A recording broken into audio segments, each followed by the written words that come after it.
What's going on, everybody? It's your man Brandon Subs here. Another episode of This Week in Boxing News with Brandon, and that's me, Brandon.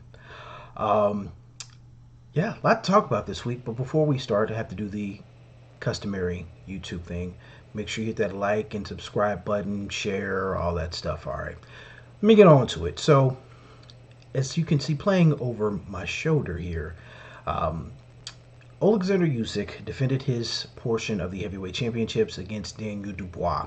Now, if you followed me throughout these years, whether it be through punchtheface.com, Punch the Face Radio, my Twitter handle, all of that, you know I have been pretty high on Daniel Dubois throughout his rise.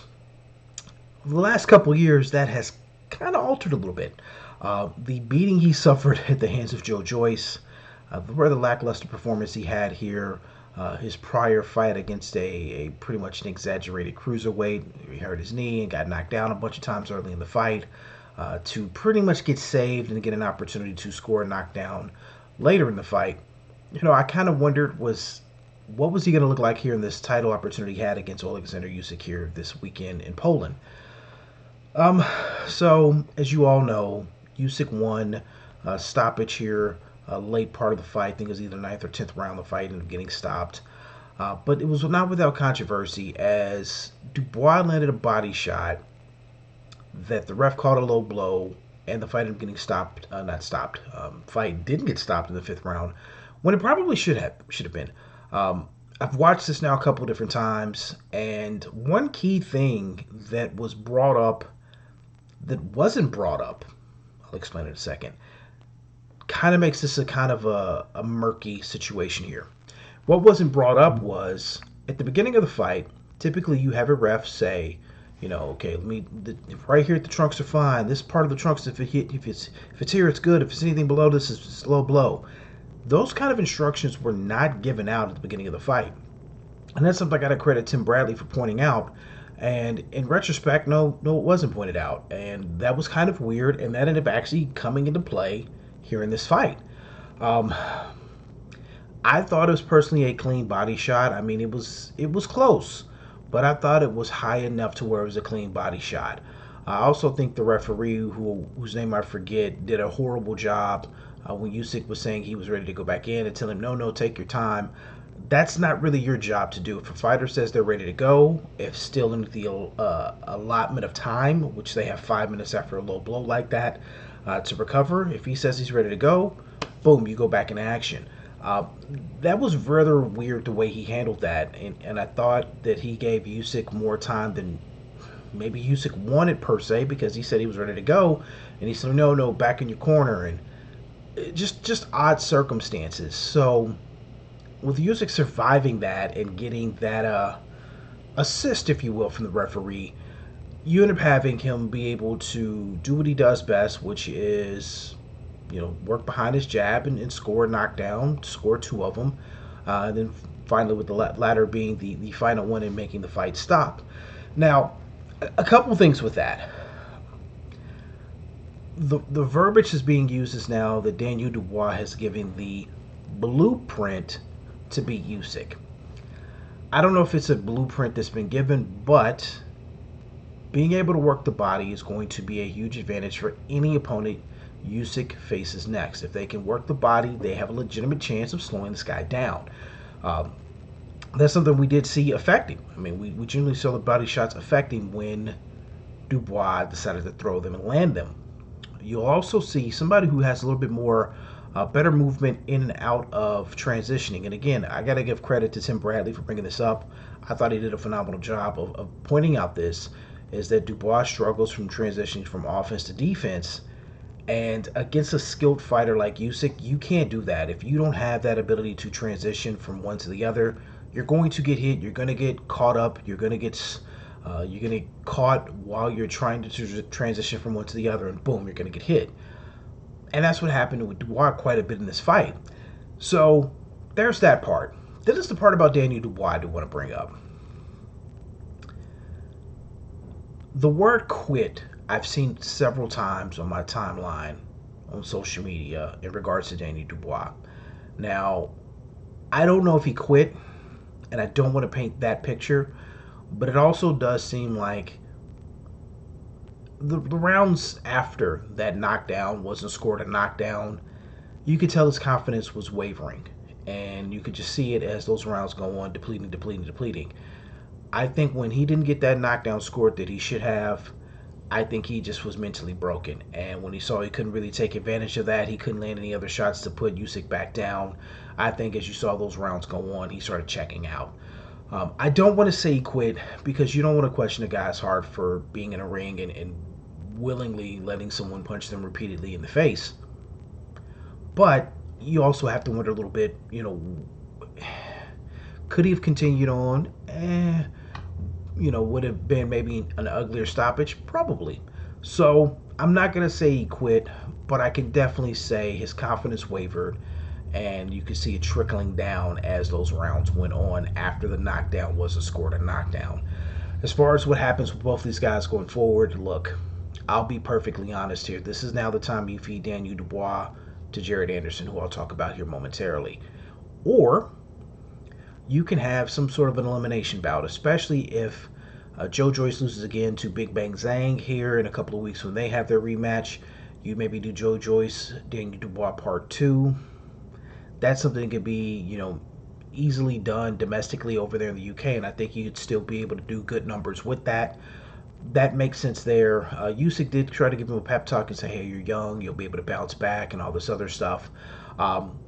True, but the holes are there. You can see his deficiencies, and it's going to be whether he can correct those deficiencies still so relatively young in his career as a professional. It's going to be very key. So I say Jared Anderson next, or if you want to feed him a couple of alley-oops to kind of build his confidence back up, sure. If you want to make a big fight domestically, if Joe Joyce loses again, that makes sense. So we'll see with him. As far as Usyk goes, there's only a handful of options. Obviously, number one option is Tyson Fury for a unification of all the belts in the heavyweight division. That probably won't happen, so go ahead and just be ready that you're not going to see the light of day of that. There's also, people have already said, well, what about Deontay Wilder? Go ahead and just nix that as being something that's going to happen. The more than likely fight you're going to see next, and I'm going to say 90% chance is going to be a Filipik Harkovic, or however you enunciate his name. He's been a mandatory for some time. He's not going to stand aside anymore. He's a mandatory for one of the three belts that Usyk does have. That's going to be the fight you're going to get next for Alexander Usyk. Whether Harkovic, if I'm even enunciating that correctly, whether he can do what Daniel Dubois couldn't do is to be still debated. But obviously, we want the Tyson Fury fight next. That's not going to happen. It's going to be Harkovic, and then maybe look at Tyson Fury again here this time next year. But we'll see. So there's that part. One more thing I do want to touch on here in regards to that fight card there in Poland.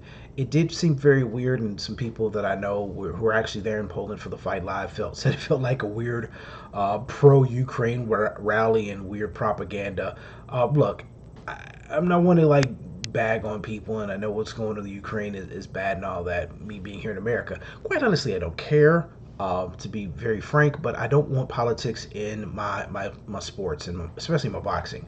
Having the Ukraine president give a videotape speech before the fight, I think he has more important things to worry about than a boxing match in Poland. There's that. Now, let me touch on the other heavyweight fight that actually occurred here as well here on Saturday. And that was here in the States, and that was actually in Tulsa, Oklahoma, out of all places. Jared Anderson fought. Forgive me for forgetting and not really wanting to butcher the young man's name that he had fought. But he picked up a victory. He got a stoppage win. He fought here in July against Charles Martin. People gave him shit because he didn't look the sharpest in the world. But Charles Martin, to that point in his career, is the toughest opponent Jared Anderson's face. So I had no problem with him, quote unquote, struggling and getting hurt in fights. This is what's going to happen. You're a professional boxer.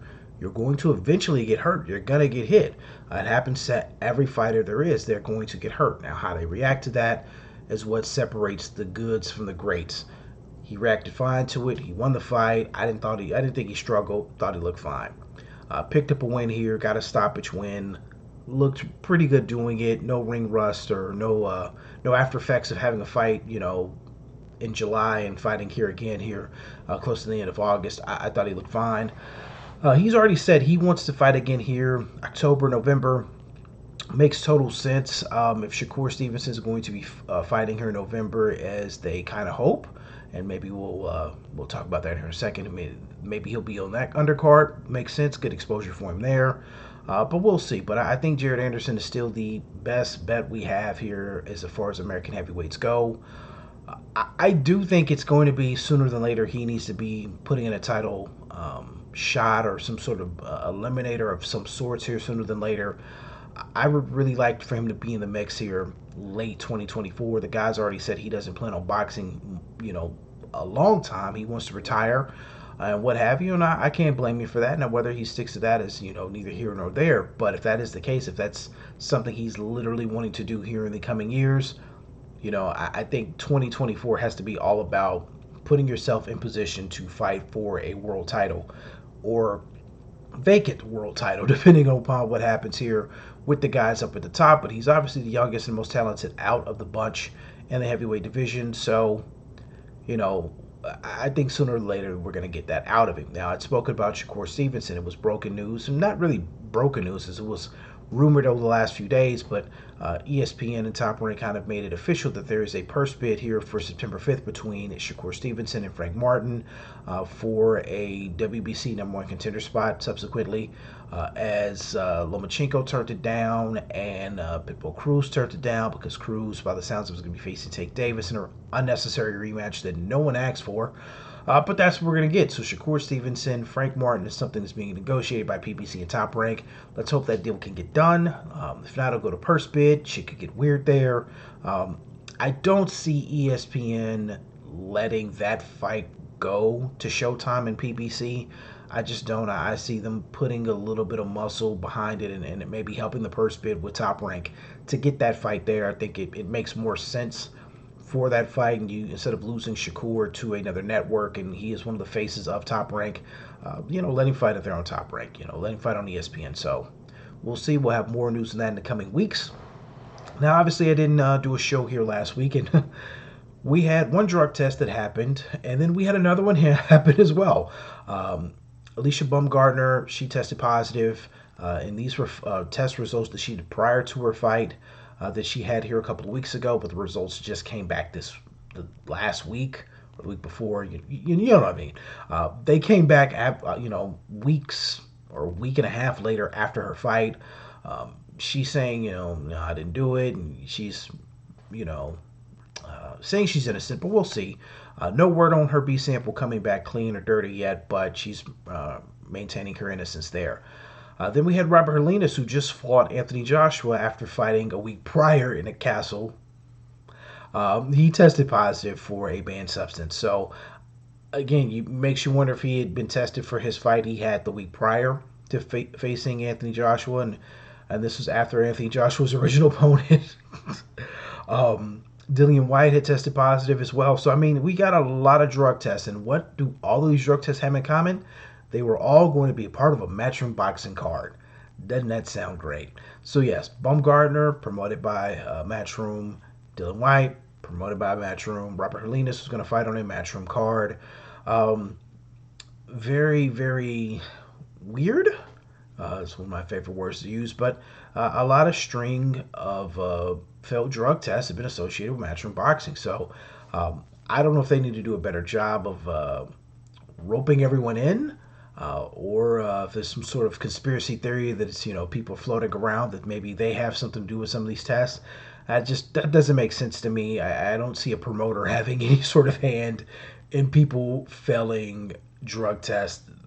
That would be the ultimate, just if that were to happen, actually happen. So I don't see that. But a lot of string of bad luck they've had with drug tests and fighters who over the past few years, a lot of them have been linked to Matchroom regards to those failed tests. So, sucks to be them.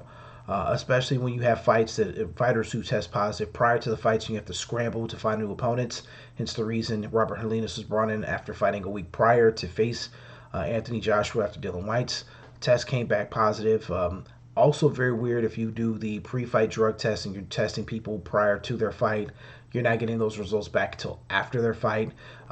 I gotta say, the drug testing companies have to do a better job of these testing and actually getting the test, getting the results in a timely fashion. It shouldn't take that long to analyze these drug tests. It should be down to an exact science for them, no pun intended, for these drug test companies, because you've been doing it so long and this is what you do. You should be able to get results back fast. I know if I go and do medical labs for get blood work done, I can get my results back in 24 to 36 hours about my cholesterol and glucose and all that kind of stuff. You would be able to think that some of that stuff in regards to drugs, you should be able to see, you know, in 2 3 days. I don't know, but very odd that it takes them so long to get these results back, and weird things happening with that. So there you go. Um, Not much else really to talk about right now. I may be a Canelo Charlo, but not as media as PBC does not like me. Um, I don't know why. I really don't know why. I don't know who I pissed off there, and I'm not going to kiss anyone's ass to get media credentials. So I'll just get my ticket under face value to go watch the fight in Vegas and spend me a weekend in Vegas to kind of relax and all that. Says the guy who just came back from Arizona a couple of weeks ago. But hey, this is what we do. More news about that, and let people know where I'll be at if you want to grab a drink. People still owe me drinks for my birthday here from a couple of weeks ago, so I plan on cashing in Vegas that weekend. So be ready to pay. So yeah, there's that. But again, we've now reached the end of the video. So I want to say again, thank you for watching. Again, hit the like button. That does help. I don't know what all that means. I hear this in YouTube videos and I have no idea what all that means. No clue. But they say it, so I'm going to say it. Make sure you hit the like button below. Also, hit the subscribe button so you'll be up to date and you'll get notifications when I do drop these new videos. Again, I try to do them every week. Sometimes they're bi-weekly. It really depends upon what's happening in boxing. Really was a slow week last week, so I figured I'd come back this week after the heavyweight fights. Obviously, we got more boxing come up in the coming weeks. We'll be doing more of these, so definitely tap in, subscribe, so you can be up to taps on what I'm talking about, and I share my point of view here in This Week in Boxing News with Brandon. Again, that's me. So with that being said, everyone stay safe, stay blessed, love one another. We're doing dumb shit. I'll talk to you guys in a couple weeks or a week. I don't know, but I'll talk to you soon. Take care.